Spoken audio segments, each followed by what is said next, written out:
మంచి ఎక్కడున్నా నేర్చుకోవాలి, చెడు మనలో ఉన్నా వదిలేయాలి.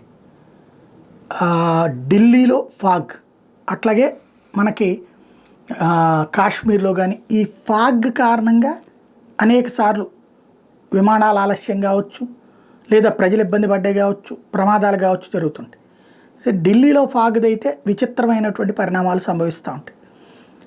ఢిల్లీలో దాన్ని కంట్రోల్ చేస్తాను, పర్యావరణాన్ని కంట్రోల్ చేస్తా, కాలుష్యం కంట్రోల్ చేస్తానని చెప్పినటువంటి కేజ్రీవాల్ మాటలు నీటి మీద రాతలుగానే మిగిలినాయి, అతని వల్ల కాలేదు. అదే చైనా వచ్చేటప్పటికి బీజింగ్ అలాంటి పరిస్థితిని కంట్రోల్ చేసింది. కింద ఫోటో చూడండి, 2011 సంవత్సరంలో ఫోటో. కొంతమంది మిత్రులు అంటుంటారు మీరు ఫోటోలు కాదు అది డైరెక్ట్గా పెట్టచ్చు కదా. నేను ఇంతకుముందు కూడా చెప్పాను, కాపీ రైట్స్ ప్రాబ్లం వస్తాయి అందుకని నేను పెట్టింది అనమాట.